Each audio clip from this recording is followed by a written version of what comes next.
ಶ್ರೀನಿವಾಸ್ ಪ್ರಸಾದ್ ಅವರು ನಮಗೆಲ್ಲ ಪರಿಚಯ. ನಾನು ಕೂಡ ಅವರ ಇದ್ದಾಗ ಅಸೆಂಬ್ಲಿಯಲ್ಲಿದ್ದೆ, ಅವರು ರೆವಿನ್ಯೂ ಮಿನಿಸ್ಟರ್ ಆಗಿದ್ದಾಗ ಕೂಡ ನಾನಿದ್ದೆ. ಮತ್ತು ನಾನು ರೆವಿನ್ಯೂ ಮಿನಿಸ್ಟರ್ ಆಗಿದ್ದಾಗೂ ಕೂಡ ಅವರು ಲೋಕಸಭಾ ಸದಸ್ಯರಾಗಿ ನಮ್ಮ ಪಾರ್ಟಿಯಿಂದನೇ ಎಲೆಕ್ಟ್ ಆಗಿದ್ದರು.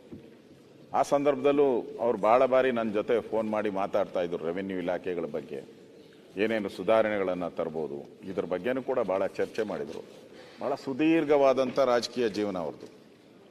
ಮತ್ತು ಎಲ್ಲ ಪಾರ್ಟಿಯಲ್ಲಿ ಇರ್ಬೋದು, ಅವರು JDS ಇರ್ಬೋದು, ಕಾಂಗ್ರೆಸ್ಸಲ್ಲಿರ್ಬೋದು, BJPಯಲ್ಲಿರ್ಬೋದು, ಯಾವುದೇ ಪಾರ್ಟಿಯಲ್ಲಿದ್ದರೂ ಕೂಡ ಅವರು ತನ್ನತನವನ್ನು ಎಂದೂ ಬಿಟ್ಕೊಟ್ಟಿಲ್ಲ.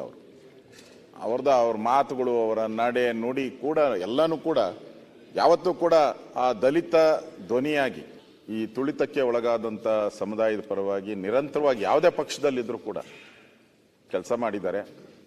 ಅಟಲ್ ಬಿಹಾರಿ ವಾಜಪೇಯಿ ಅವರು ಪ್ರಧಾನಮಂತ್ರಿಗಳಾಗಿದ್ದಾಗ ಆ ಒಂದು ಕ್ಯಾಬಿನೆಟಲ್ಲೂ ಕೂಡ ಅವರು ಕೂಡ ಸಚಿವರಾಗಿ ಕೆಲಸ ಮಾಡಿದ್ದಾರೆ. ದೇಶದ ಒಂದು ದೃಷ್ಟಿಯಿಂದನೂ ಕೆಲಸ ಮಾಡಿದ್ದಾರೆ, ರಾಜ್ಯದ ದೃಷ್ಟಿಯಿಂದನೂ ಕೆಲಸ ಮಾಡಿದ್ದಾರೆ. ರೆವಿನ್ಯೂ ಮಿನಿಸ್ಟರ್ ಆಗಿನೂ ಕೂಡ ನಮ್ಮ ಜೊತೆ ಕೆಲಸ ಮಾಡಿರೋವಂಥದ್ದು.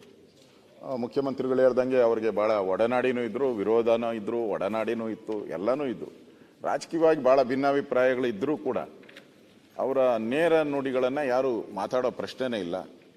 ಕೊನೆಯಲ್ಲಿ ಅವರು ನಮ್ಮ BJPಯ ಒಬ್ಬ ಸಂಸದರಾಗಿ ಕೆಲಸ ಮಾಡಿದ್ದಾರೆ. ಕೊನೆಗೆ ಅವರು ಇನ್ನೊಂದು 3-4 ತಿಂಗಳಿದ್ದಂಗೆ ಅವರು ರಾಜಕೀಯ ನಿವೃತ್ತಿಯನ್ನು ಘೋಷಣೆ ಮಾಡಿದ್ರು.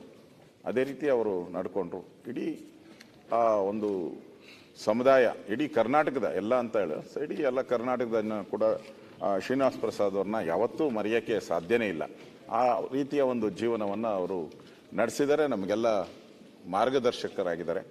ಅವರು ನಿಧನ ಹೊಂದಿದ್ದಾರೆ. ನಾನು ಕೂಡ ತಮ್ಮ ಪರವಾಗಿ ಸಂತಾಪವನ್ನು ಸೂಚನೆ ಮಾಡ್ತಾ ಇದ್ದೀನಿ.